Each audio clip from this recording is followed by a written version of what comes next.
नमो अरिहन्ताणं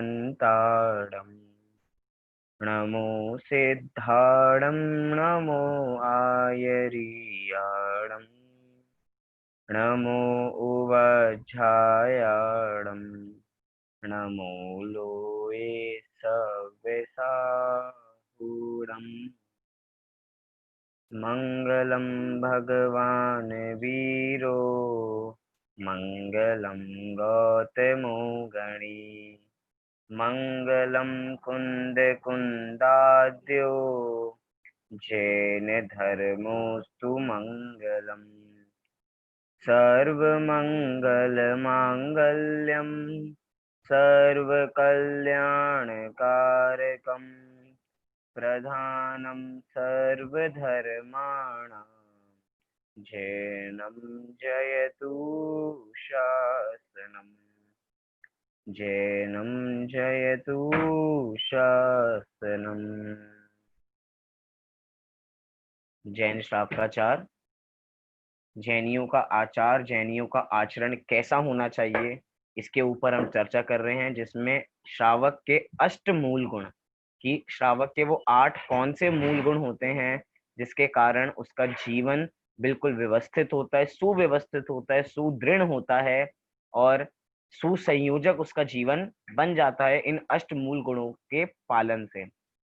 क्या होते हैं अष्टमूल गुण, इसका संक्षेप में कल हमने परिचय प्राप्त किया था। थोड़ा सा हम देखें तो अष्टमूल गुण की जो हमने कल बात की थी कि हमने दो भेद किए थे, एक निश्चय से मूल गुण और एक व्यवहार से मूल गुण। मूल अर्थात जड़, जड़ से जो हम बातें देखते हैं, जड़ क्या है उनकी, तो बताया कि मूल अर्थात जड़, और जो जड़ से ही जो गुण एकत्रित हुए हों, मतलब जिसपे नींव आगे, जिसपे आगे बेस खड़ा होना हो, ऐसे गुणों को मूल गुण कहा जाता है।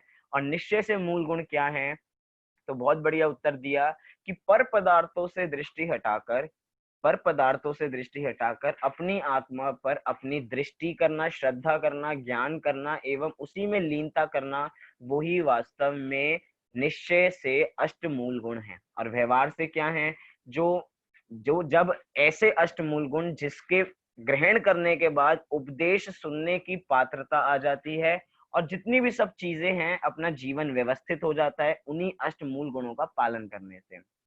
जीवन में 3 चीजें होती हैं जब तक हमें सम्यक दर्शन नहीं होता, या कहें कि सम्यक होने से पहले 3 चीजें आवश्यक हैं। ये सम्यक में 3 चीजें आवश्यक है, आप लोगों ने भी सुनी होंगी, अनीति, अन्याय और अभक्ष।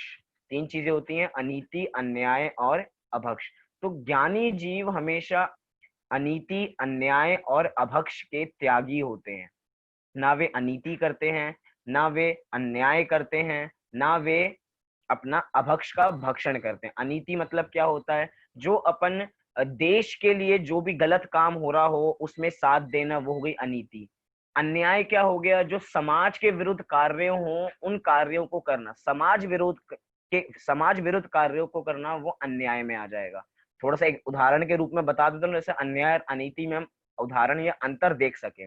जैसे कि शराब पीना, शराब पीना अनीति नहीं है, अन्याय है। क्यों? क्योंकि अनीति क्यों नहीं है, क्योंकि देश कभी भी शराब पीने को मना नहीं करता। लेकिन अन्याय जरूर है, क्योंकि समाज में जो व्यक्ति शराब पीते हैं उनको अच्छा नहीं जाना जाता है। अब शराब, अपने देश में सिगरेट पीना बैन नहीं है, तो वो अनीति में नहीं आएगा, वो अन्याय में आएगा, क्योंकि समाज में उसको अन्याय की दृष्टि से देखा जाता है, क्योंकि समाज में ये सारे काम विरुद्ध हैं। जाति विरुद्ध कहें हम, या जिस सोसाइटी में हम रहते हैं उस जैन सोसाइटीज में वो काम विरुद्ध है, इसलिए वो अन्याय के कोटे में आता है। और तीसरा है अभक्ष। अभक्ष का त्यागी होना चाहिए, अर्थात अभक्ष का भक्षण नहीं करना चाहिए। कई बार बहुत सारे लोग अभक्ष का भक्षण नहीं करना चाहिए ये बात तो समझते हैं, लेकिन बहुत ज्यादा गहराई में उतर जाते हैं।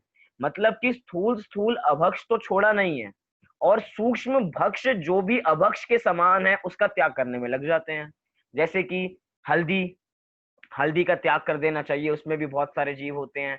जो मूंगफली होती है वो भी नीचे उगती है, या जो अदरक होती है उसको सुखा के, मतलब सूक्ष्मता की बात बहुत करने लग जाएंगे। लेकिन स्थूल अभक्ष है उसके त्यागी वो होते नहीं है, मतलब कि अंतरंग की बातें ज्यादा करने लग गए। भैया अभी तो तुम्हारे स्थूल पाप ही बचे हुए हैं। सबसे पहले स्थूल पाप, या कहें संक्षेप में स्थूल अभक्ष को छोड़ने का तो प्रयास करो, बाहर का जो भोजन है पहले उसको छोड़ने का प्रयास तो करो अंतरंग में, क्योंकि उनको पता है कि ये तो हम करते हैं, इसकी बात करेंगे तो ये तो छुड़वा देंगे हमारा सामने से, इसीलिए ऐसी बातें करो जिससे हमारा भोजन भी ना छूटे ना हल्दी, मतलब गहराई में आधे घंटे तत्व चर्चा कर लेंगे बस इस पे कि हल्दी खानी चाहिए या नहीं खानी चाहिए। मुख्य बात क्या होती है कि स्थूल अभक्ष का हमें पहले त्यागी होना चाहिए। बड़े बड़े जो सूक्ष्म भक्ष हैं या कहेंगे जो सूक्ष्म अभक्ष भक्ष के समान हमें लगते हैं, उनका त्याग तो बाद में हो जाएगा, लेकिन सबसे पहले तो स्थूल अभक्ष का त्याग होना चाहिए, जिसके बारे में हम इन अष्टमूल गुणों में पढ़ेंगे। अभी आप सबको एक पीपीटी दिखाई देगी, उसी पीपीटी के माध्यम से हम अपने विषय को आगे बढ़ाएंगे। हमने देखा था कि अष्टमूल गुण आचार्यों ने काल की गणना के हिसाब से अलग अलग बताए, मतलब कि जब जैसा काल था आचार्यों ने वैसे अष्टमूल गुण बताए। एक अष्टमूल गुण कैसे बताए गए? एक तो बताए गए पुरुषार्थ सिद्धि उपाय के आधार से कि 5, तो अपने पुरुषार्थ सिद्धि उपाय के आधार से कि 5 उदुम्बर फल का त्याग और 3 मकार का त्याग, और दूसरी ओर वहीं रथकंड श्रावकाचार में बताए 3 मकार का त्याग, और उसी के साथ साथ किसका त्याग बताया उन्होंने? 5 पापों का त्याग बताया, अर्थात अणुव्रतों को ग्रहण करने की प्रेरणा दी वहां पे। ऐसे ही एक जगह और ऐसा प्रमाण मिला जहां पे 5 पापों से विरति दिलाई गई, जुए खेलने से विरति दिलाई गई, उसके बाद अपना मांस भक्षण करना और मद्यपान करना, इससे दूरी कराई गई। मतलब कि अलग अलग काल की गणना के अनुसार अलग अलग चीजों का त्याग कराया गया, लेकिन सब चीजें एक दूसरे के अंदर कहीं ना कहीं गर्भित हो ही जाती हैं। ऐसा नहीं है कि किसी आचार्य ने पंच उदुम्बर फल को तो छोड़ दिया और उन्होंने 5 अणुव्रत लिख दिए या 5 पापों का त्याग लिख दिया, तो भैया उसमें हिंसा का त्याग आया है ना। हिंसा का त्याग मतलब, क्योंकि कोई भी चीज की हिंसा होती है तो जो वो पंच उदुम्बर फल है उसमें भी तो खाने में उनकी हिंसा होती है, तो अभक्ष है, तो मतलब कहीं ना कोई चीज अंदर गर्भित हो ही जाती है। बस जिसको पहले छुड़ाना था उसको आचार्यों ने मुख्य करके यहाँ पे लिखा है। तो हम अभी जिन की बात कर रहे हैं वो ये वाले आवश्यक अष्टमूल गुण हैं: मद्य शराब का त्याग, मांस का त्याग, मधु अर्थात शहद का त्याग और पंच उदंबर फलों का त्याग। ये होते हैं 8 मूल गुण। मतलब कि गुण यहाँ पे पॉजिटिव रूप में नहीं बताए जा रहे, मतलब कई भी बार सोचे कि हमेशा गुण तो पॉजिटिव होते हैं, लेकिन यहाँ पे जो मूल गुण बताए जा रहे हैं वो सारे नेगेटिव, मतलब कि इसका त्याग, उसका त्याग, इसका त्याग, पंच उदुम्बर फल का त्याग, किसका ग्रहण करना है ये नहीं बताया, लेकिन नेगेटिव रूप से ही पॉजिटिव की ओर हमें जाना है। मतलब कि मद्य का त्याग नहीं करना, मतलब जो भी शराब आदि क्रियाएं हैं जिससे भी नशा होता है सबका त्याग करना है। इससे पॉजिटिव चीज क्या निकली? जिससे नशा नहीं होता है वे सबको हम खा सकते हैं। मांस का भक्षण नहीं करना है, मतलब कि जिसमें त्रस जीवों की उत्पत्ति होती है उसका भक्षण नहीं करना है, तो जिसमें त्रस जीवों की उत्पत्ति नहीं होती उसका भक्षण कर सकते हैं। मतलब नेगेटिव से पॉजिटिव की ओर आचार्य हमें लेके जा रहे हैं, इसलिए इन्होंने यहाँ पे सारे के सारे नेगेटिव रूप हम यहाँ पे देखेंगे। धीरे धीरे हम एक एक की चर्चा करते जाते हैं। पहला है 3 मकार। 3 मकार होते हैं। 3 मकार का नाम इसीलिए पड़ा क्योंकि उसमें तीनों में म है, मतलब मध्य, मास, मधु, तीनों में पहला शब्द कॉमन है, पहला अक्षर कॉमन है म, तो 3 मकार। यहाँ पे 3 मकार का त्याग कराया जा रहा है। तो सबसे पहला क्या है? मध्य के दोष। यहाँ पे देखो मध्य का त्याग नहीं बता रहे हैं हमें, मध्य का त्याग क्यों करना है, यहाँ पे बता रहे हैं मध्य के दोष क्या है। अगर वो दोष लगते हैं तो कोई व्यक्ति मध्य को छुएगा भी नहीं। इसलिए त्याग कि आप इस चीज का त्याग कर दो, क्या हेतु है, इसलिए सबसे पहले हेतु बताना जरूरी है कि मध्य क्यों छोड़नी चाहिए, उसमें क्या दोष होते हैं, उसको ग्रहण क्यों नहीं करना चाहिए, जो उसको पीते हैं वो सज्जन क्यों नहीं कहलाते हैं। इस सब के पीछे का कारण ये है मध्य के दोष। पहला पॉइंट दे रहे हैं, पदार्थों को सड़ा गलाकर बनती है। पदार्थों को सड़ा गलाकर बनती है, मतलब कि हम देखते हैं बहुत सारी शराब से फ्रूट से बनती है, ग्रेप्स से बनती है। कैसे ग्रेप्स? जो बिल्कुल सड़े हुए होते हैं, जब सड़ गल जाते हैं तो उस सड़ा गला के उस शराब को बनाया जाता है। अब जो फल बिल्कुल बढ़िया था, खिल रहा था, अब वो सड़ चुका है तो उसमें मादकता और ज्यादा उत्पन्न हो चुके, सड़ गल के। इसीलिए जो वाइन हो गई है, मतलब जितने भी इस संबंधी पदार्थ होते हैं जो नशा को उत्पन्न करते हैं, वो सब सड़ा गलाकर ही बनाए जाते हैं। और इसीलिए शराब छोड़ देनी ही होगी, क्योंकि सड़ी गली पदार्थ हम क्यों लेंगे, उसको ग्रहण क्यों करेंगे। और वैसे भी जितने भी सड़े गले पदार्थ होते हैं उसमें हर समय त्रस्त जीवों का उत्पन्न होना, अर्थात उसमें त्रस्त जीव उत्पन्न होते रहते हैं। लेकिन आज शराब पीना स्टैंडर्ड हो गया है, कि जो शराब पीते हैं वो स्टैंडर्ड है, कि शादियों में शराब अलग, मतलब उसका अलग काउंटर होने लग गया है कि हाँ यहाँ पे शराब है, यहाँ पे आके हम बैठ के पी सकते हैं। अलग काउंटर हो गया, अपना स्टैंडर्ड हो गया शराब पीना। लेकिन यहाँ पे कोई स्टैंडर्ड नहीं है। ऐसी ऐसी बात देखें कि जितनी जितनी पुरानी होती है, मतलब जितने जितने सड़े हुए आप फल लाओगे उतनी उतनी मादकता होगी। जितने जितने साल पुरानी शराब होगी उतने उतने उसके पैसे बढ़ेंगे, और उतनी उतनी उसमें क्या बढ़ेगी, मादकता बढ़ेगी और ज्यादा नशा होगा। और अपने सदा सुखदास जी ने इसके संबंध में लिखा है कि जब नशा होता है तो क्या होता है, कि हम विवेक भूल जाते हैं। कल एक पंक्ति कही थी कि श्रद्धा पूर्वक विवेक से क्रियाएं करना ही सम्यक क्रियाएं होती हैं। अब अपना शराब पी के हम विवेक खो देते हैं, माता को बहन समझते हैं, बहन को माता समझते हैं, मतलब किसी का विवेक नहीं है। अब शराबी व्यक्ति अगर माता को माता भी बोलता है तो भी वो शराब में ही नशे, शराब के नशे में ही बोल रहा है। अब उसका माता को माता कहना वो भी सम्यक नहीं है, क्यों, क्योंकि वो अब नशे में है। अब उसको किसी चीज की सुध बुध नहीं है, घर पे आगे मारपीट करता है, जो कुछ काम करता है सब बेकार काम करता है, कोई अच्छे काम नहीं करता है। इसीलिए शराब छोड़ने योग्य। अब शराब जैसी, देखिए लिखा है यहाँ पे शराब आदि, मतलब मात्र शराब को छोड़ने की बात नहीं कर रहे, शराब जैसी जितनी भी नशीली वस्तुएं हैं उनका त्याग कर देना चाहिए। चाहे वो अपनी भांग हो, चाहे चरस हो, चाहे गांजा हो, जितनी भी ऐसी ऐसी वस्तुएं होती है, हीरोइन हो, जितनी भी ड्रग्स हैं, ये सारी ड्रग्स भी कैसी हैं, इनमें भी मादकता उत्पन्न होती है, पदार्थों को सड़ा गलाकर बनाई जाती है। इसीलिए इनका त्याग कर देना चाहिए। दूसरा पॉइंट, इसके बनने में लाखों जीवों का घात होता है। कितने जीवों का, लाखों जीवों का। मतलब यहाँ पे तो पढ़ पढ़ के भी ऐसी ग्लानि भाव आनी चाहिए कि लाखों जीवों का घात होता है। अभी आगे बात करेंगे, जिन लोगों को लग रहा है कि हम तो मद्य का सेवन करते ही नहीं, हमें ये सारी बातें क्यों बताई जा रही हैं, जब 3 मकार पढ़ लेंगे तो एक स्लाइड ऐसी आएगी, उस पर विशेष चर्चा करेंगे। इसलिए सब ध्यान से सुनना कि यहाँ पे क्या कह रहे हैं। लाखों जीवों का घात इनके बनाने में होता है, तो सोचो ग्रहण करने में कितना इनके में नशा होता होगा। सोचो लाखों जीवों की लाश हम अपने मुंह में डाल रहे हैं, लाखों जीवों की। कभी कभार तो सोचा जाए, कभी कभार खाने में लटें निकल जाती हैं, चावलों में लटें निकल जाती है, गेहूं में कुछ भी कीड़े, छोटे छोटे कीड़े निकल गए, हम कहें कि लो एक जरा एक कीड़ा खा लेना, कोई कीड़ा खाने को तैयार नहीं। या एक कटोरी में कीड़ों को इकट्ठा करके लो, एक एक चम्मच करके इन कीड़ों को खाओ, कितनी गलानी भाव आ रही है।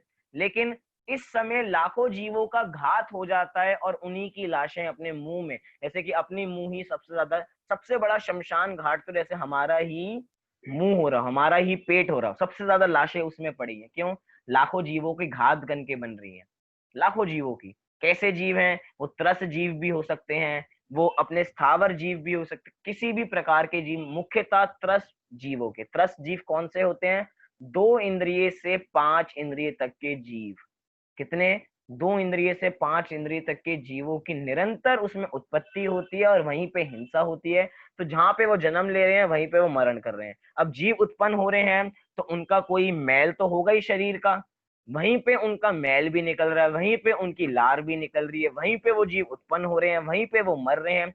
अर्थात कहना नहीं चाहिए, जो गंदगी है, जो हम छूना भी नहीं चाहते, देखना भी नहीं चाहते, वो उस पदार्थ में मिली हुई है और हम उसको पी जाते हैं। किस किस रूप में पीते हैं वो चौथी स्लाइड में देखेंगे। अभी देखो लाखों जीवों का घात होता है। तीसरा क्या कह रहे हैं, इसके सेवन से नशा होता है तथा नशा विवेक भुलवा देता है। इसके सेवन से नशा होता है तो ठीक है, तो नशा होता है तो क्या हो गया भैया, नशा होने से विवेक भूल जाते हैं, विवेक खो देते हैं। हमारे श्रावक की पूरी जिंदगी में, पूरी लाइफ में जितनी भी काम होने चाहिए विवेक पूर्वक होने चाहिए। एक समय ऐसा नहीं होना चाहिए कि विवेकहीन हो जाए। क्यों? क्योंकि हम संगी पंचेंद्रिय हैं, सोचने समझने की शक्ति है, क्या हमारे लिए अच्छा है, क्या हमारे लिए बुरा है। शराबी व्यक्ति को भी पूछा जाए कि भैया शराब पीने के नुकसान बताओ, तो वो भी बताएगा, हाँ शराब पीना बहुत गंदी बात होती है, उसमें बहुत ज्यादा पैसे जाते हैं। कहे ना कि एक एस्से लिखो, तो वो भी एस्से लिखेगा, और ये नहीं लिखेगा कि शराब पीने में बहुत आनंद आता है, बहुत मजा आता है। बोल चाल में कुछ भी कहे, लेकिन मान्यता तो उसमें भी बैठी हुई है कि इसके अंदर हम अपना विवेक भूल जाते हैं, दूसरों के साथ बदतमीजी करते हैं। कई बार कहीं भी अपने हम कार लेके निकले और देखें सड़कों पे, जहाँ पे इन शराब के ठेके होते हैं, बाहर कोई फुटपाथ पे ऐसे ही पड़ा हुआ है, टेढ़ा मेढ़ा पड़ा हुआ है, अच्छे खानदान के इंसान ऐसे बाहर पड़े हुए हैं, कुछ पता ही नहीं, कोई सुध बुध नहीं है। रात को पी थी, नशे में वहीं पे गिर गए, पता लगा सुबह कहाँ, पता ही नहीं कहाँ पे हम हैं। सारे घर वाले परेशान हो रहे हैं, लेकिन उनको अपनी मादकता करनी है, अर्थात उनको मात्र नशा करना है, और नशा में सारे विवेक भूल जाते हैं, किसके साथ कैसी बात करनी है, बदतमीजी हो रही है या नहीं हो रही, उनके लिए कुछ मतलब नहीं है। उनके लिए तो बस मद्य का सेवन करना ही चाहिए। लेकिन मद्य में इतने ही दोष नहीं, अनेक दोष हो सकते हैं। ये तो यहाँ पे मात्र शराब के दोष बताए जा रहे हैं मुख्य रूप से। अब जितनी भी, अब वास्तव में शराब तो, मद्य तो एक इधर नाम दे दिया, इसको थोड़ा और खोल दो, शब्दों को खोल दो। मद्य का आप इधर अर्थ लगाओ, क्या लगाओ कि नशा उत्पन्न करने वाली चीजें, क्या नशे उत्पन्न करने वाली चीजें। अब जो भी चीजें नशा उत्पन्न करती हैं वो सब दोष के खाते में आ जाती हैं, जो भी चीजें। अब जो भी आपको पागल बना देती हूँ कि उनके सेवन के बिना हमारा चलता नहीं है। कई बार आदरणीय दादा अपने प्रवचनों में बहुत बार सुनाते हैं कि वो एक बार ट्रेन में चले गए, तो ट्रेन में एक व्यक्ति बाथरूम से, ट्रेन के बाथरूम से बाहर बीड़ी पीते हुए बाहर निकला। तो उन्होंने पूछा कि भैया ये कोई खाने पीने का स्थान है क्या, यहाँ पे क्यों खाते पीते हो? तो कह रहे भैया जब तक सिगरेट बीड़ी नहीं पीते हैं तब तक उतरती नहीं है। मतलब कि हमने अपने शरीर का क्या हाल बना रखा है कि उसके बिना कुछ काम होता नहीं है, चाय के बिना अपनी शुरुआत होती नहीं है। चाय जरूर चाहिए। एक बहुत बढ़िया अभी आया था कि चाय वास्तव में कोई पदार्थ नहीं है। एक वैसी कहावत आई थी, चाय एक भावना है। चाय कैसी भावना है? चाय एक ऐसी भावना है जिस चाय को गम में भी पिया जाता है, उसी चाय को खुशियों में भी पिया जाता है, उसी चाय को बहुत बड़े जश्न में पिया जाता है, कोई मर जाए उसमें भी चाय पी जाती है। मतलब चाय तो एक भावना है। कुछ भी हो, चाय के बिना हमारी जिंदगी नहीं चल सकती है। मतलब जो आपको एक लत पैदा कर दे वो वास्तव में वो नशा है। अब वो पदार्थ सड़ा गलाकर बने ऐसा कुछ नहीं। ये तो चढ़ना नियोग है, तो चढ़ना नियोग में चढ़ना नियोग की बातें करेंगे। लेकिन मुख्य रूप से जिसमें आपकी, जिस पदार्थ को ग्रहण करने में आपकी विशेष गृद्धता है, अर्थात उसको खाए बिना आपका चलता नहीं है, वो समझना वो आपको नशा उत्पन्न करते हैं।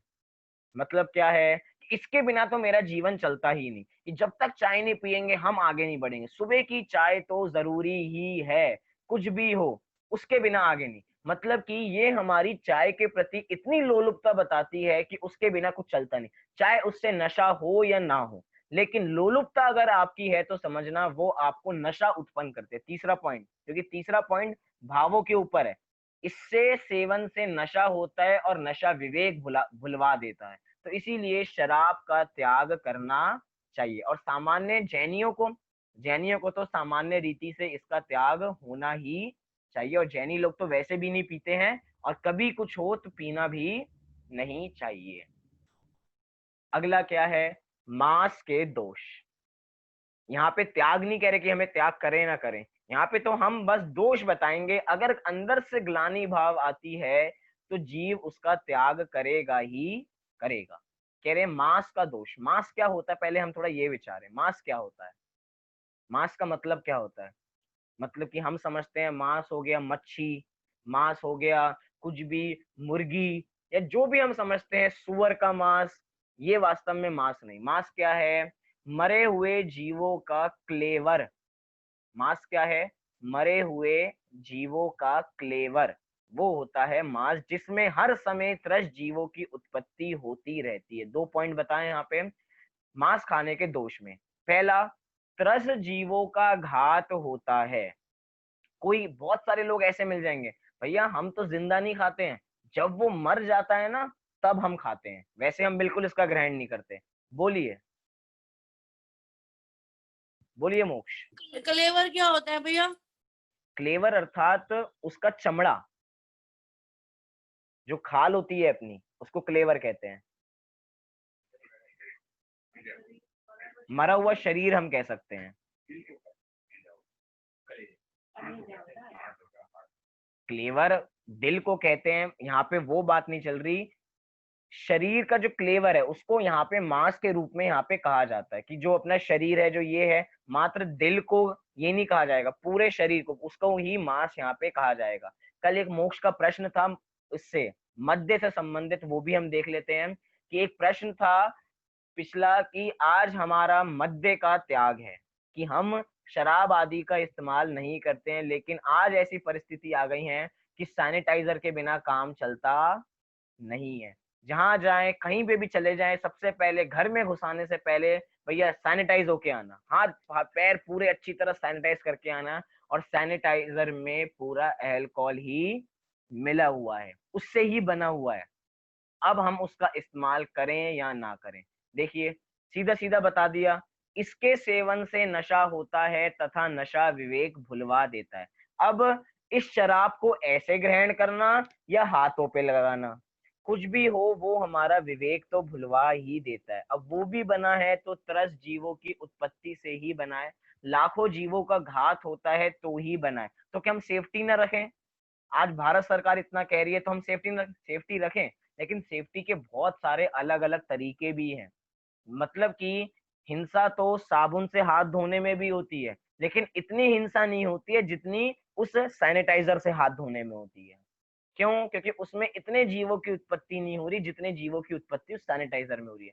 इसीलिए हम तौर तरीके बदल सकते हैं और अपनी स्वच्छता का ध्यान रख सकते हैं। इसलिए तो देखिए हमारे मंदिरों में भी सैनिटाइजर का इस्तेमाल नहीं होता। हमारे मंदिरों के बाहर सैनिटाइजर नहीं है, रखा होगा तो साबुन रखा होगा, साबुन से हाथ धोवे। अन्यथा अल्कोहल हमारे मंदिर में भी इस्तेमाल नहीं होता, कि मंदिर को सैनिटाइज करने के लिए। मंदिर सैनिटाइज भी हम उससे नहीं करेंगे। अगर सैनिटाइज करना है तो उसके लिए भी एक अलग सैनिटाइजर अपना बना ले। वो आया था एक बार वीडियो, कि इसके अंदर लौंग डाल लें, ये चीजें डाल के उसका मिश्रण बना के हम उसको सैनिटाइज कर सकते हैं, अपने हाथों को भी सैनिटाइज कर सकते हैं। लेकिन हम इनका प्रयोग नहीं करेंगे। क्यों? क्योंकि इसके अंदर मद्य का दोष लगता है। मतलब कि मात्र खाने पीने का दोष नहीं है, उसका इस्तेमाल किसी भी परिस्थिति में करना, चाहे अपने शरीर पे लेप लगा के करना, मद्य का चीजें आती हैं, अभी दवाइयों के बारे में बात करेंगे आगे चौथी स्लाइड में। मतलब किसी भी प्रकार का प्रयोग करना, उस समय हिंसा उतनी ही होती है जितना उसके भक्षण करने में होती है। चलिए दूसरा है अपना मांस के दोष। प्रश्न है कि हम खुद ना करें और दूसरे को कराएं, सलाह दे दें कि तुम इसका इस्तेमाल कर लो। तो भैया कृत कारित अनुमोदना, कि हम खुद करते हैं, दूसरे को करवाते हैं और दूसरे की अनुमोदना करते हैं, तीनों का पाप तो लगता ही है। अनुमोदना का पाप भी बराबर ही है। मतलब कि हम खुद नहीं कर रहे और दूसरे को उसकी सलाह कैसे दे सकते हैं? तो उसकी सलाह में भी पूरा पूरा दोष है। इसीलिए श्रावकों को इसका भी त्याग करना चाहिए। और वैसे भी जिसका जितना त्याग हो उसको उतना करना चाहिए। कृत कारित अनुमोदना में से अगर अभी अनुमोदना का त्याग नहीं हो पाता हो तो कम से कम कृत का त्याग तो करें ही करें। और अगर भूमिका बढ़ती है तो कृत कारित का त्याग कर दें। जब ऐसी भूमिका आएगी तो अनुमोदना का त्याग भी हो ही जाएगा। मतलब कि सब काम अपनी भूमिका अनुसार के होते हैं, लेकिन बुद्धि पूर्वक भी प्रयास तो करना ही पड़ेगा कि हम इसका इस्तेमाल नहीं करेंगे। इतना हमें थोड़ा विवेक रखना चाहिए। इसी इसी इसी नाम दिया जाता है विवेक। इसी नाम दिया जाता है हमारा ज्ञान, कि हम कितनी समझ रखते हैं और कितनी समझ नहीं रखते हैं।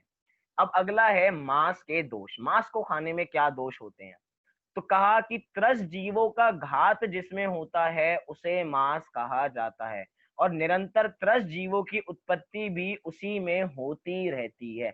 मतलब कि जो जीव मर गया है, अब हम तो ऐसे जीव को खाते हैं जो खुद ही मर जाते हैं, हम मारते नहीं है, हम उनको खाते हैं जो पहले से मर गए। अब तो हमने उनको मारा नहीं, अब उसमें खाने का क्या दोष? अब तो हम उसको खा सकते हैं? नहीं। क्यों नहीं खा सकते? क्योंकि उसमें हर समय जीवों की उत्पत्ति निरंतर होती जा रही है। किन जीवों की? त्रस जीवों की उत्पत्ति होती जा रही है। त्रस जीव, फिर से बता रहा हूं, दो इंद्रिय से लेकर पंच इंद्रिय तक के जीवों को त्रस जीवों के अंदर गिना जाता है। मतलब कि क्या आलू मांस भक्षण में आता है? सोचिए थोड़ा सा, क्या आलू का भक्षण मांस भक्षण में आता है? हाँ जी कि ना जी? हाँ जी। आलू का भक्षण क्या मांस भक्षण में आता है? नहीं आता। क्यों नहीं आता? क्योंकि आलू त्रस जीवों के अंदर नहीं आता, आलू शाकाहार के अंदर आता है। लेकिन कुछ शाकाहार भी हमारे लिए अभक्ष के समान है, इसीलिए उनका त्याग करना चाहिए। कुछ पॉइंट समझ में आ रहा है?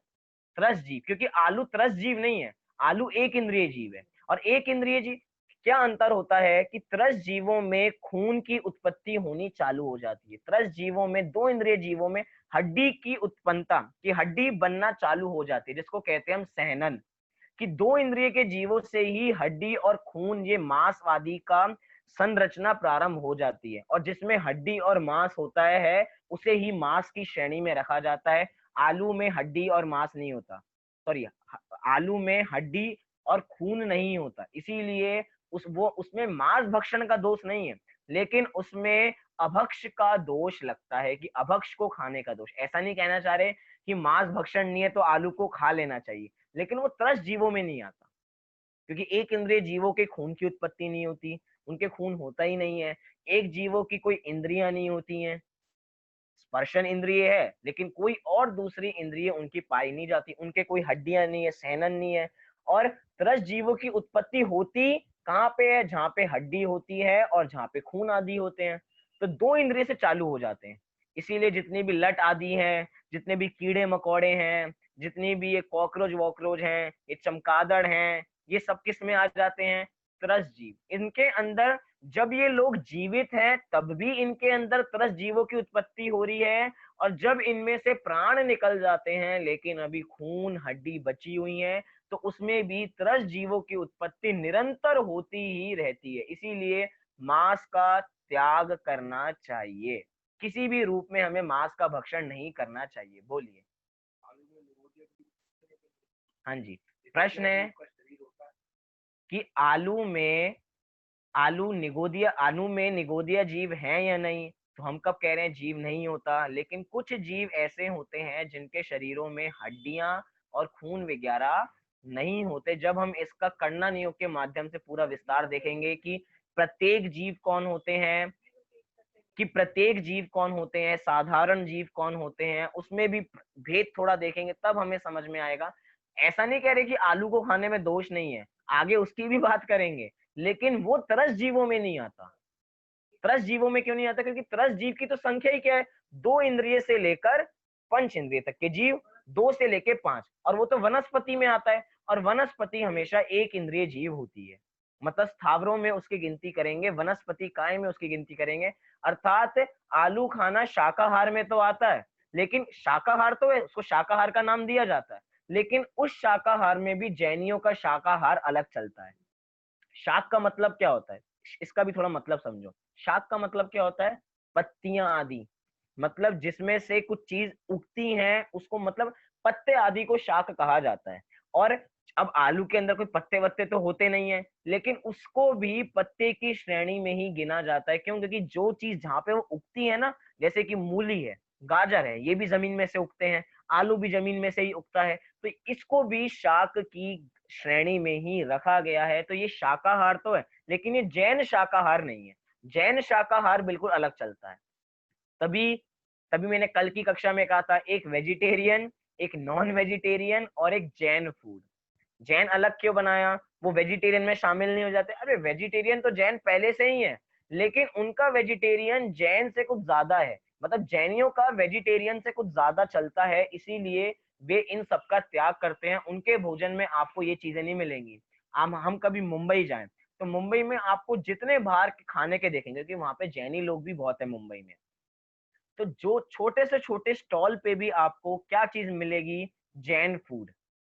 जैन फूड मतलब कि जैन फूड क्यों है अलग से? क्योंकि जैनियों का भोजन बिल्कुल अलग होता है, इसीलिए उनको अलग रूप में रखा जाता है। अभी हम बात कर रहे हैं निरंतर त्रस जीवों की उत्पत्ति जिसमें होती है, उसको मांस में, उसको मांस की श्रेणी में रखा जाता है। कई लोग कहते हैं कि गाय का दूध भी मांस होता है, भैंस का दूध भी मांस के उसमें आता है।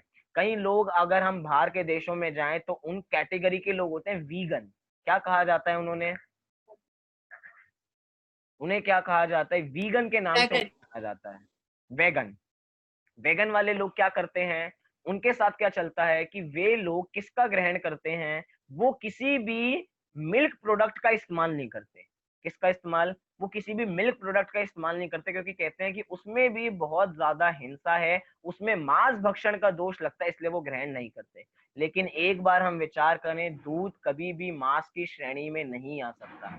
दूध वास्तव में, अगर भैंस के पेट में अगर दूध है, उसके स्तनों में अगर दूध है, तो पहले तो वो उसके बछड़े के लिए इस्तेमाल आता है, और जब वो दूध बचता है तो उस दूध को निकाला जाता है। और एक और बात, कि अगर वो दूध अंदर ही रह जाएगा तो उसको अंदर से तड़पन होगी, वो दूध अंदर ज्यादा देर तक रख नहीं सकती है। उचित समय के लिए बाहर निकलना भी उसका जरूरी है, उसके बाद हम उस दूध का इस्तेमाल करते हैं। और उसके अंदर कोई हिंसा नहीं है, क्योंकि वो खुद ही अपना दूध देती है, जबरदस्ती उनसे निकाला नहीं जाता। और अगर जबरदस्ती निकाला जाता है तो समझना उसमें भी मांस का दोष लगता है, कि अभी उसके बछड़े को तो उसको दूध मिला नहीं है, लेकिन हमने पैसे कमाने के लिए बछड़े को छोड़ा और खुद दूध निकाल लिया। अब वो दूध जो निकलेगा वो पीड़ा पूर्वक निकलेगा, अब उसको पीड़ा होगी। जो आजकल बहुत सारी मशीन्स आ गई हैं कि कहीं पे भी हाथ टच नहीं होता है, बिना हाथ टच किए मशीनें लग जाती हैं, और मशीनें स्तनों को बिल्कुल कर लेती हैं, अंदर तक खींच लेती हैं। उसके अंदर सोचिए 5 किलो दूध है, अब मशीन दूध को खींच रही है अंदर से। अब 5 किलो दूध में इतनी संभावना तो है कि इतनी जोर की खींचा जाता है कि 5 बूंद खून उसमें गिर सकता है, इतनी संभावना तो है। क्योंकि इतने ताकत से, क्योंकि मशीन है, जो इंसान होते हैं उनको भी वेदनाएं पता लगती हैं कि दूसरा भी जीव है। इतना तो सारे जितने भी मिल्क प्रोडक्ट वाले जो दूध देने आते हैं, इतना तो वो भी समझते हैं आराम से कैसे दूध को धोना है, सब जानते हैं। लेकिन उधर तो गायों भैंसों को बांध दिया जाता है, अब वो ना हाथ हिला सकती हैं ना पैर हिला सकती हैं। अब मात्र वो पीड़ा सहन कर सकती हैं। इसीलिए ऐसे को ग्रहण करने में भी दोष लगता है। इसलिए कुछ विशेष प्रकार के लोग हो गए, क्योंकि उधर तो गाय भैंस का दूध ऐसा मिलता नहीं, वहां पे बस मात्र मशीन का ही दूध मिलता है, और कोई दूध मिलता नहीं है, कि मशीन से ही भैंसों का दूध निकाला जाता है। इसलिए वो बात अलग है। लेकिन उसमें भी दूध को ग्रहण करने में मांस भक्षण का दोष नहीं लगता। कहीं कहीं अंडे को भी कहने लग गए कि अंडा जो है, अंडा मांस भक्षण में नहीं आता है। क्या नहीं आता? अंडा मांस भक्षण में नहीं आता। लेकिन नहीं, ऐसा नहीं है, अंडा भी मांस भक्षण में आता है। कहीं कहीं वो उसको भी वेजिटेरियन में लेके आने लग गए हैं कि अंडा मांस नहीं है। हम तो कभी कभार ऐसे भी न्यूज आती हैं कि अंडा आजकल मुर्गी का नहीं, वो कृत्रिम बनाया जाता है, कृत्रिम अंडे बनाए जाते हैं, कि वो मुर्गी से नहीं निकला है, लेकिन हमने खुद उसको बना लिया है। लेकिन एक बात चीजें ध्यान रखिए, हम किसी भी मांस का भक्षण करते हैं तो उसमें मुख्यतः क्या है? मांस के भक्षण से आपको दोष इतना नहीं लग रहा, उसको खाने में आपकी गृद्धता कितनी है। मतलब कि एक संगी पंचेंद्रिय जीव को मार के खाने में कैसे भावों की उत्पत्ति होगी, बिना उसके नहीं हो सकता। हम कभी कभी कभार टीवी पर डिस्कवरी पे मैन वर्सेस वाइल्ड आता है, तो मैन वर्सेस वाइल्ड में जिंदा जीवों को खाने की क्षमता कैसे उत्पन्न हो जाती है, मतलब गृद्धता कितनी है भोजन के प्रति, कि भूख लगती है तो बताते हैं कि कुछ भी खा लेना चाहिए, इसको खाने में इतने प्रोटीन है, इसको खाने में इतने विटामिन मिलते हैं, ये मिलता है, वो मिलता है, कार्बोहाइड्रेट्स मिलते हैं, इतना फैट्स मिलता है, इसलिए इसको खा लेना चाहिए जिंदा। लेकिन एक बार उस जिंदा जीवों को खाने में सोचे कितनी गृद्धता है। मरे हुए जीवों को खाने में गृद्धता कम है, जिंदा जीवों को खाने में गृद्धता और ज्यादा बढ़ जाती है। मतलब कि जो भी हम दोष बता रहे हैं वो खाने की गृद्धता पर मैटर करते हैं, कि आपको खाने की गृद्धता क्या है। रात्रि को भोजन करने में दोष क्यों है, कोई बता सकता है? रात्रि को भोजन करने में दोष इसीलिए है क्योंकि रात्रि में गृद्धता कितनी है, मतलब कि दिन में भी खा रहे हैं, सुबह भी खा रहे हैं, अब रात को सहन नहीं हो रहा तो रात को भी खा रहे हैं। भोजन के प्रति लोलुपता कितनी है, मतलब कि अगर भक्ष्य पदार्थ को भी रात को खाया जाता है तो अभक्ष्य के समान हो जाता है। क्यों हो जाता है? क्योंकि आपकी उसमें गृद्धता है। ऐसे ही मांस भक्षण में भी हमारी गृद्धता पता चलती है कि हमें उसको खाने की कितनी लोलुपता है कि हम उसको खा जाते हैं। तो अब यहाँ पे बात खाने से चल रही है, अब मांस से बने कोई भी प्रोडक्ट्स को इस्तेमाल करना भी मांस भक्षण के दोष में ही है। भक्षण का मतलब ये नहीं होता कि बस मुंह से भक्षण करना। अगर उस चीज का शरीर पे लेप भी लगाया जाता है तो वो भी मांस भक्षण के दोष में ही आता है। अभी आगे फिर से हम देखने वाले हैं, इसलिए हम तुरंत जल्दी से आगे बढ़ते हैं। अगला क्या है, मांस के दोष थोड़ा और बताएं। तीसरा बता रहे हैं, साथ ही खाने वाले के परिणाम भी क्रूर होते हैं। क्या, मांस भक्षण में दोष क्या है? दोष एक है, परिणाम भी क्रूर होते हैं खाने वाले के। मतलब कि थोड़ी सी ऐसी ऐसी वीडियोस दिखाई जाती है ना कि जीवों को कैसे मारा जाता है, तड़पाया जाता है। मुर्गी जो होती है जिंदा, उसको कैसे मार दिया जाता है। उसको उसको नहीं पता कि वो मरने वाली है, सब कुछ पता है, लेकिन क्या करे, अब बंध चुकी है, अब कहीं भाग नहीं सकती है। ऐसे हाथों के चंगुल में आ गई है, ऐसे फंस चुकी है कि इतने परिणाम है कि कुछ उसके बारे में सोचा नहीं जाता, तड़पाया जाता है। मतलब कि तुरंत भी मारा नहीं जाता, मारने में तड़पाया जाता है कि तड़पा तड़पा के मरेंगे तो मांस और अच्छा बनता है। मतलब कई बार तो घिन सी आ जाती है, बातें सुनने का मन नहीं करता है कि जल्दी से क्लास, ऐसी बातें तो सुनी नहीं जाती हैं, जल्दी से आगे बढ़े। लेकिन ये क्रूरता है ऐसे परिणामों की। हमें तो वीतरागी बनना है। वीतरागी भगवान तो सब कुछ जानते हैं। कैसे जानते हैं वीतरागी भगवान? बिना राग द्वेष के जानते हैं। उनके सामने भी मांस के दोष उनको पता लगते हैं, जीवों को तड़पा तड़पा के कि पहले कैसे गला काटा जाता है, फिर धीरे धीरे से उसमें से खून निकलता है। और क्या, जो छोटी सी नस कटती है ना, तो छोटी सी नस कटती है तो हमें खून पता नहीं लग पाता कि खून हमारा निकल रहा है। कि तभी कभी किसी की हमने न्यूज सुना हो कि किसी ने अपनी नस काट ली है, तो उसको उसके दिमाग तक सिग्नल जल्दी तक पहुंचता नहीं है। नहीं तो हमारे शरीर में ऐसे टिश्यूज होते हैं, अगर कोई बड़ा सा कट लगता है तो थोड़ी देर बाद खुद रुक जाता है, क्योंकि वो एकदम माइंड तक सिग्नल जाता है। लेकिन छोटी सी नस कटती है तो माइंड तक सिग्नल नहीं जा पाता है, और टिश्यूज उसको रिकवर नहीं कर पाते हैं। अब नहीं कर पाते तो धीरे धीरे खून निकलता जाता है, और जैसे जैसे खून की कमी हो जाती है वे प्राण अपने त्याग देता है। अब उसमें कितनी तड़पन हो रही है कि खून निकल रहा है, कुछ कर नहीं सकते हैं। बेजुबान जानवर को इतना तड़पाया जाता है एक जीव की लोलुपता में कि हमें मांस खाना है। अभी हम देख रहे हैं कि अभी जितने भी न्यूज में कि ये वायरस कैसे आया, वायरस का जड़ क्या है। मतलब कि मांस भक्षण किसी भी प्रकार का क्यों ना हो। अभी जिस चमगादड़ की बात की जा रही है उसमें एक वायरस नहीं होता है ऐसा। न्यूज में पता नहीं कैसे कैसे बताते हैं, ऐसे 200 प्रकार के वायरस, 150 प्रकार के वायरस उसमें और होते हैं। और कोरोना वायरस से खतरनाक 50 वायरस और उसके शरीर में विद्यमान होते हैं। लेकिन एक बार अपने बारे में विचारते नहीं, बस एक जीव की लोलुपता में कि जीव के स्वाद के लिए उस मांस का भक्षण कर लेते हैं। सोचे कितने क्रूर परिणाम होते होंगे। हमसे कहा जाए चींटी जा रही हो, जरा चींटी को मार देना, चींटी को मारने के भाव नहीं होते हैं। कभी कभार ऐसी वीडियोस दिखाई जाती हैं, कभी कभार की मतलब जब भी इनकी बातें की जाती है तो ऐसी वीडियोस तो सहज दिखाई जाती हैं। तो जब दिखाई जाती हैं तो 1 मिनट से ज्यादा ऐसी बातों को देखा नहीं जाता, क्योंकि हमारे हृदय में एक छोटे से छोटे जीव को मारने में भी ऐसा लगता है पता ही नहीं क्या कर रहे हैं। कि एक फूल पे पैर रखने पे ऐसा लगता है कि अनंत माता पिताओं के ऊपर पैर रख रहे हैं।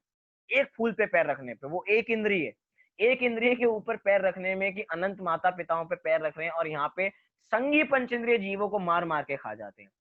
एक इंद्रिय से ज्यादा दो इंद्रिय को मारने में पाप, दो इंद्रिय से ज्यादा तीन इंद्रिय को मारने में पाप, तीन इंद्रिय से ज्यादा चार इंद्रिय को मारने में पाप, चार इंद्रिय से ज्यादा असंगी पंचेंद्रिय को मारने में पाप, असंगी पंचेंद्रिय से ज्यादा संगी पंचेंद्रिय को मारने पे पाप।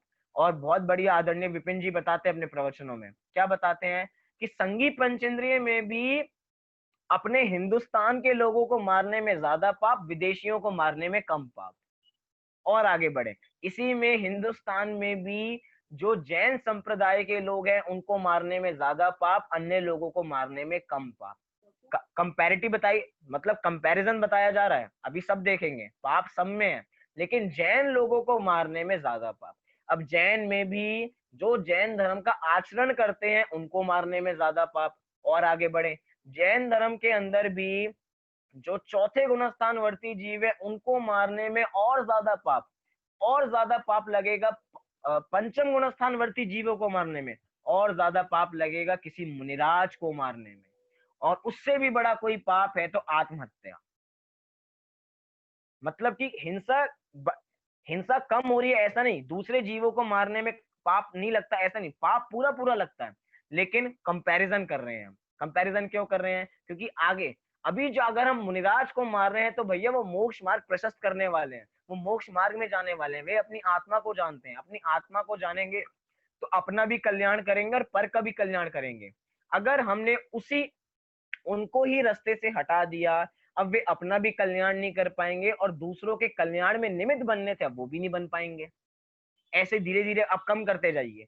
उससे संगी फिर पंचम गुण स्थानवर्ती जीव, वो भी धार्मिक जीव है, वो भी सम्यक दृष्टि जीव है। फिर चौथे वर्ती भी, अब जो सामान्य जैन आचार का पालन करता है उसको मारने में भी एक बार को, जो दूसरे जीव है उनको मारने में इतना पाप नहीं, लेकिन जैन को मारने में बहुत बड़ा पाप है। क्यों? क्योंकि जैन धर्म से संस्कृति चलती है। हम संस्कृति किस संस्कृति को बिलोंग करते हैं? जैन संस्कृति को बिलोंग करते हैं। इसीलिए जैन संस्कृति पे कुछ आंच नहीं आनी चाहिए, पाप दोनों में बराबर है। और सबसे बड़ा पाप किसे कहा? आत्महत्या को सबसे बड़ा पाप कहा है। आत्महत्या अर्थात अपने ही प्राणों का स्वयं घात कर लेना, फांसी लगा लेना, कूद जाना, मतलब कुछ भी कर लेना, नस काट लेना, ये सब क्या है? आत्महत्या सबसे बड़ा दोष है। अर्थात जो संगी पंचेंद्रिय जीव, संगी पंचेंद्रिय कितनी मुश्किल से मिला है हमें, एक इंद्रिय नहीं, दो तीन चार कुछ नहीं, सीधा कहाँ पहुंचे? संगी पंचेंद्रिय में भी, उसमें भी सब कुछ, सारी इंद्रियां बिल्कुल सही हैं और उसका उपयोग जैन धर्म पढ़ने में नहीं किया और उन सब का प्रयोग विषय कषायों में किया और फिर अपने प्राणों का घात कर लिया, तो समझना बहुत बड़ा पाप हमने कर लिया है। इसलिए प्राणों की क्रूरता, अपने को मारने में प्राणों की क्रूरता कितनी चाहिए? दूसरे पे जीवों पे उपसर्ग होता है तो दूसरे जीवों पे उपसर्ग पे कितनी प्राणों की क्रूरता चाहिए? कोई जीव मुनिराज पे उपसर्ग करता है ना, तो जीव किसी मुनिराज पे उपसर्ग करने में कितना, कि एक मुनिराज अपनी तपस्या कर रहे हैं, किसी से कोई बैर नहीं है, किसी से कोई द्वेष नहीं है, लेकिन उसको अपनी पूर्व भव की बातें याद आ गई। अब पूर्व भव की बातें याद आ गई तो दूसरे जीव को परेशान करने चला गया। अभी मांस के दोष के बारे में नहीं बोल रहा, परिणामों में क्रूरता कितनी होती है दूसरों को परेशान करने में। दूसरा क्या कह रहे हैं, दूसरा पॉइंट इसमें, अंडा भी त्रस्त जीवों का शरीर होने से मांस ही है। मतलब विशेष पॉइंट यहाँ पे लिखना पड़ गया, क्योंकि पहले अंडे को भी मांसाहार की श्रेणी में ही रखा जाता था, लेकिन आज अंडा खाना स्टैंडर्ड बन गया है। मतलब ये चीजें तो ऐसी हैं जो इन चीजों का पालन नहीं करते। तुम शराब नहीं पीते, तुम हमारे स्टैंडर्ड के नहीं हो। तुम सिगरेट नहीं पीते, तुम हमारे स्टैंडर्ड के नहीं हो। तुम अंडा नहीं खाते, तुम हमारे स्टैंडर्ड के नहीं हो। क्या स्टैंडर्ड है हमारा? हमारा स्टैंडर्ड इसको नहीं खाने का हमारा स्टैंडर्ड है। कई बार हम स्कूल में, हमारे साथ स्कूल में बहुत सारे लोग होते हैं, हर प्रकार के कैटेगरी के लोग होते हैं, जो अपने टिफिन में कुछ लाते हैं, कुछ लाते हैं, कुछ लाते हैं। तो हमारी माता जी को क्या बोलना चाहिए? बेटा उस चीज को नहीं खाना चाहिए, ऐसा नहीं बोलना चाहिए। बहुत बढ़िया बात है। हमें क्या बोलना चाहिए कि ये हमारा फूड कल्चर है, हमारा जैन भोजन खाना हमारा फूड कल्चर है, इसमें हम अपना सम्मान है। अगर हम बोले कि बेटा अंडा नहीं खाना चाहिए, तुम्हारे बच्चे मांस लाए तो मांस को छूना मत, बहुत गंदे होते हैं वो लोग, खाना नहीं चाहिए, ऐसा कहेंगे तो आपने उनसे द्वेष करा दिया। हमें उनसे द्वेष नहीं करना है, हम अपनी अपनी तारीफ खुद करें। हमारा फूड कल्चर इतना है, खुद का अपना जैन धर्म का पौष्टिक आहार इतना है कि हम उसको ही बढ़िया मानते हैं, सबसे बढ़िया हमारा है। अब रत्कंड शाक्ताचार में लिखा कि मिथ्या दृष्टियों के गुरु से भी हमें निंदा नहीं करनी है। क्या? मिथ्या दृष्टियों के गुरु से भी हमें निंदा नहीं करनी है, मिथ्या दृष्टि के भोजन से भी हमें निंदा, मतलब किसी प्रकार की निंदा हमें दूसरे से नहीं करनी है। हमें अपनी प्रसन्नता देखें, हम अपने गुणों के बारे में देखें।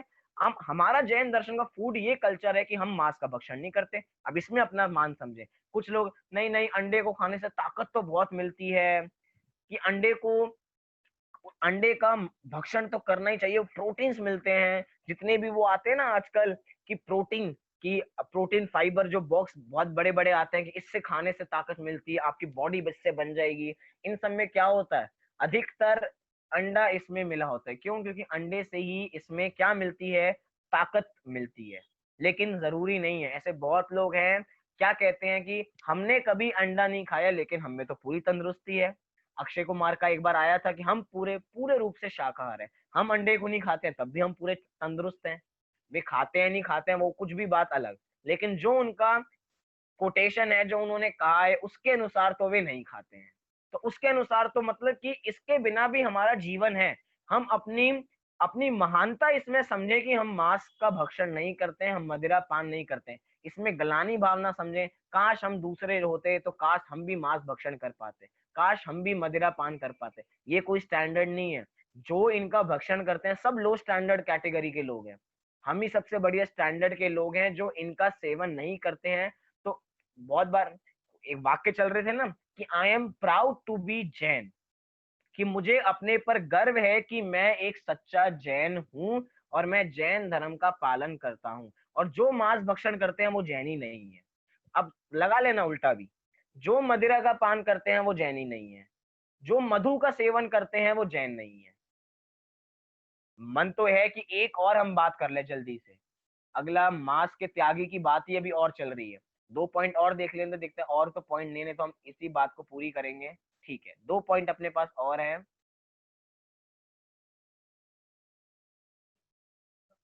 हाँ जी, मांस के त्यागी, अभी मांस के त्यागी की बात क्या चल रही है। एक और पॉइंट बताया कि मांसाहारी मांसाहारी होटल में भी नहीं खाना चाहिए। इतनी तो बहुत वीडियोस आती रहती हैं कि उन्हीं बर्तनों का इस्तेमाल किया जाता है, वही सारी चीजें होती हैं, इसीलिए उन सामानों का प्रयोग भी नहीं करना चाहिए, उस होटल में खाना नहीं खाना चाहिए। देखिए, अभी यहाँ पे स्थूल स्थूल चीजों से हटाया जा रहा है।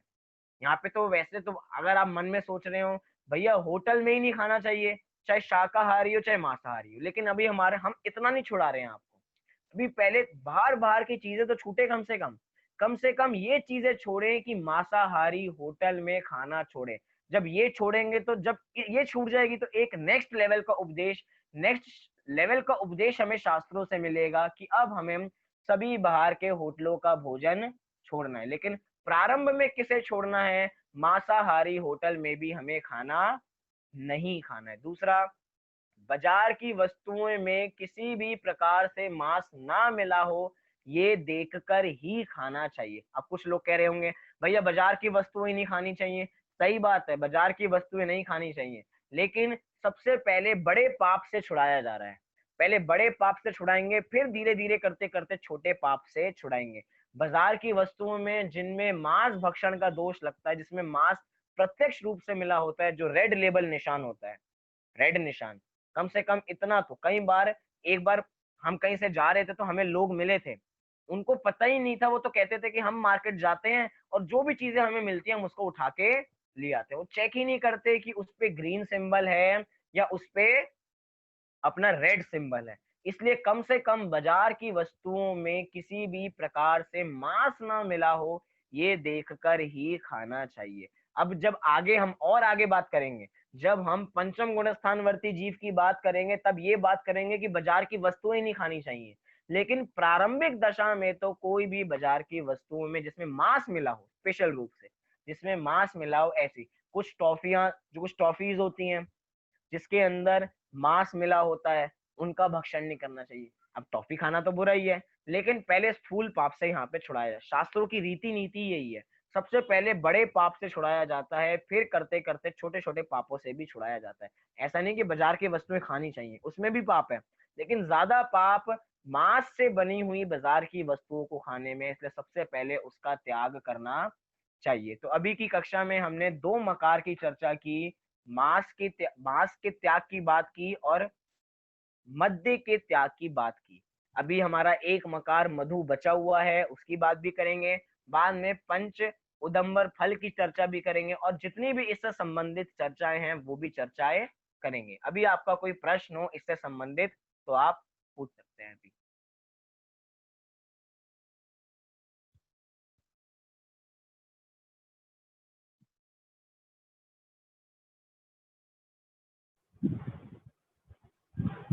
हाँ जी, ये दवाई वगैरह में जैसे मान लो अप्रत्यक्ष रूप से सेवन होता है तो ये क्या है? अभी इसके विषय में आगे आएगा, लेकिन अभी के रूप में देखें कि ऐसी दवाई जैसे कि जो होम्योपैथिक दवाई होती है। अब होम्योपैथिक दवाई में तो होता ही क्या है, मुख्य रूप से अल्कोहल ही मिलाया जाता है। उनकी मतलब शराब ही है वो, वास्तव में मीठी मीठी गोलियों के माध्यम से शराब दी जाती है। मतलब कि इसलिए एक शब्द का विवेक, जितना विवेक हो हम उसका उतना त्याग जरूर अवश्य करें। मतलब होम्योपैथिक दवाई किसी तरह से खाने योग्य नहीं है? किसी तरह खाने योग्य नहीं है। अच्छा जी, आयुर्वेदिक दवाइयाँ आती हैं जैसे जो जितने भी सिरप विरप रहते हैं इनमें तो सब में भी तो वही स्थिति हो गई ना कि बहुत दिनों का सड़ा गला के वो बनाते अर्क बनाते हैं तो वो भी खाने योग्य नहीं है फिर। खाने योग्य तो देखिए, जो भी बाजारू वस्तुएं हैं कोई भी खाने योग्य नहीं है, चाहे वो दवाई हो चाहे कुछ भी हो। अब इसके अंदर अपनी बात आ जाती है कि हमारी छोड़ कितनी है।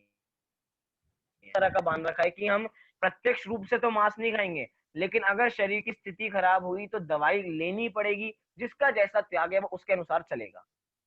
मतलब प्रत्यक्ष रूप से मांस का त्याग तो होना चाहिए, ये वाला मतलब ये कहलाएगा ये। हाँ जी, मतलब कि प्रत्यक्ष रूप से तो हमारा होना ही चाहिए कि सामने सामने साफ साफ हमें दिख रहा है कि सामने ये मांस है और हम मांस को उठा के खा रहे हैं, कि एक टंगड़ी उठा के हमने खा ली, तो साफ साफ हमने मांस खाना हमें पता लग रहा है। लेकिन कुछ ऐसी चीजें हैं जिनमें कुछ दवाइयां ऐसी हैं जो मांस के बिना बन ही नहीं सकती हैं, अर्थात जो मजे के बिना बन ही नहीं सकती हैं, और हमें वो बीमारी हो गई। कई बार इसका उपचार भी हो सकता है, जैसे डॉक्टर ने आपको कह दिया कि आपको कैप्सूल लेना है, और कैप्सूल में बाहर कोटिंग होती है, किसी और चीज की कोटिंग होती है। लेकिन आजकल ऐसी कैप्सूल्स भी आ गई हैं जिसपे कोटिंग चावल की कोटिंग होती है। मतलब कि हम डॉक्टर से ही उसका उसका दूसरा चीज पूछ लें कि हम इस चीज का सेवन नहीं करते, अगर इसका कुछ दूसरा ऑल्टर है तो ऑल्टर बता दीजिए, हम वो चीज ग्रहण कर लेंगे। इतनी तो हम पूछ सकते हैं, इतना हम पूछे। हम कई बार जाते हैं, डॉक्टर हमेशा कैप्सूल लिख देते हैं, हम कहते हैं आप टैबलेट दे दीजिए लेकिन कैप्सूल मत दीजिए। हम कैप्सूल नहीं खाते क्योंकि कैप्सूल में जेलेटिन मिला होता है। तो मतलब जितना हमारा विवेक है हम पूरा विवेक का इस्तेमाल करके, और जैसा हमारा नियम है, नियम का पालन करते हुए, विवेक का पालन करते हुए हम वस्तुओं का त्याग करें, और मांस मतलब सारे जितनी भी हिंसक वस्तुएं उनका धीरे धीरे त्याग करते जाएं। भाई हम सब्स्टिट्यूट के लिए पूछ सकते हैं कि डॉक्टर से ना सब्स्टिट्यूट दे देते हैं वो कई बार दूसरे, और कई बार विटामिन वगैरह की गोली की जगह हम अपनी डाइट में भी चेंज करें तो भी हमारे लिए बेनिफिशियल हो जाता है। हाँ जी, बहुत बढ़िया कि हम डॉक्टर से सब्स्टिट्यूट पूछ सकते हैं, ऑल्टर पूछ सकते हैं हम, कि अगर ये हम दवाई नहीं खाते हैं तो वो दवाई बता दीजिए। नहीं तो हम अपने हमें विटामिन की कमी हो रही है तो हम अपनी आहारचर्या को बदलते हैं। जिन खानों से जिन भोजन सामग्री से विटामिन ज्यादा मिलता है उसको ग्रहण करना चालू कर दें, तो दवाई खाने की आवश्यकता ही नहीं पड़ेगी। मतलब हर चीज का ऑल्टर है, बस जहाँ चाह है वहां रहा अवश्य है, बस करने वाला चाहिए। अष्टमूल गुण का पालन करने वाला चाहिए, अष्टमूल गुणों का पालन होगा ही होगा जिसके पास चाह है। इसीलिए हम अपना विवेक और अपनी बुद्धि का इस्तेमाल करते हुए जितना हो सकता है उसका त्याग तो अपने जीवन में अवश्य करें ही करें। तो अभी की बात को हम यहीं पे पूरी करते हैं, और कल की कक्षा में आगे का विषय देखेंगे, और शाम की कक्षा यथा समय रहेगी।